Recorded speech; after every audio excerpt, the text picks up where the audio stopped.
Bismillahirrahmanirrahim. Assalamualaikum warahmatullahi wabarakatuh. Salam sejahtera bagi kita semuanya. Om Swastiastu. Namo Buddhaya, salam kebajikan. Pertama-tama saya ingin menyampaikan terima kasih kepada seluruh rakyat Indonesia atas pengertian dan dukungannya terhadap pelaksanaan kebijakan pembatasan kegiatan masyarakat yang dilakukan selama 23 hari terakhir.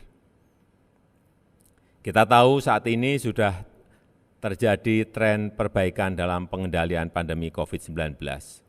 Laju penambahan kasus, bor, dan positivity rate mulai menunjukkan tren penurunan seperti yang terjadi di beberapa provinsi di Jawa. Namun demikian, kita harus tetap berhati-hati dalam mensikapi tren perbaikan ini, tetap harus selalu waspada menghadapi varian Delta yang sangat menular.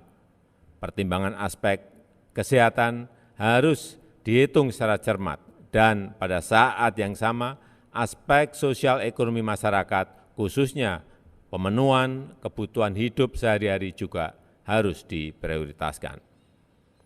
Dengan mempertimbangkan aspek kesehatan, aspek ekonomi, dan dinamika sosial, saya memutuskan untuk melanjutkan penerapan PPKM level 4 dari tanggal 26 Juli sampai dengan 2 Agustus 2021. Namun, kita akan melakukan beberapa penyesuaian terkait aktivitas dan mobilitas masyarakat yang dilakukan secara bertahap dengan pelaksanaan yang ekstra hati-hati sebagai berikut. Pasar rakyat yang menjual sembako sehari-hari diperbolehkan untuk buka seperti biasa dengan protokol kesehatan yang ketat. Dan pasar rakyat yang menjual selain kebutuhan pokok sehari-hari bisa buka dengan kapasitas maksimum 50% sampai dengan pukul 15, di mana pengaturan lebih lanjut dilakukan oleh Pemda. Pedagang kaki lima, toko kelontong, agen atau outlet voucher, pangkas rambut, laundry, pedagang asongan, bengkel kecil, cucian kendaraan, dan usaha-usaha kecil lain yang sejenis diizinkan buka dengan protokol kesehatan yang ketat sampai dengan pukul 21, yang pengaturan teknisnya diatur oleh pemerintah daerah. Warung makan, pedagang kaki lima, lapak jajanan, dan sejenisnya yang memiliki tempat usaha di ruang terbuka diizinkan buka dengan protokol kesehatan yang ketat sampai pukul 20 dan maksimum waktu makan untuk setiap pengunjung 20 menit. Hal-hal teknis lainnya akan dijelaskan oleh Menko dan Menteri terkait untuk mengurangi beban masyarakat akibat pandemi COVID-19 ini. Pemerintah juga meningkatkan pemberian bantuan sosial untuk masyarakat dan bantuan untuk usaha mikro kecil, dan penjelasan secara terperinci akan dilakukan oleh Menko atau Menteri terkait.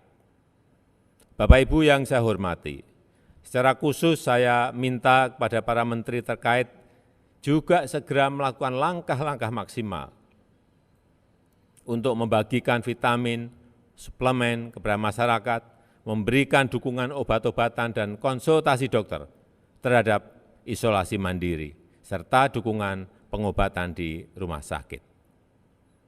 Angka kematian harus ditekan semaksimal mungkin, dan untuk daerah-daerah yang memiliki angka kematian yang tinggi, peningkatan kapasitas rumah sakit, isolasi terpusat, dan juga ketersediaan oksigen perlu ditingkatkan segera. Kita harus selalu waspada, ada kemungkinan dunia akan menghadapi varian lain yang lebih menular. Oleh karena itu, saya memerintahkan agar testing, tracing bisa ditingkatkan lebih tinggi, dan respon treatment yang cepat untuk menekan laju penularan dan meningkatkan angka kesembuhan.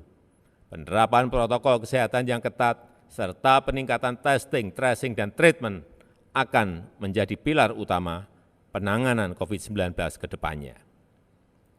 Memakai masker dan menjaga jarak harus terus dilakukan.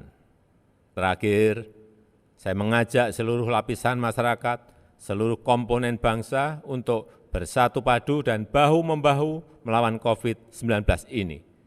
Dengan usaha keras kita bersama, insya Allah kita bisa segera terbebas dari COVID-19 dan kegiatan sosial ekonomi masyarakat bisa kembali normal. Terima kasih. Wassalamualaikum warahmatullahi wabarakatuh.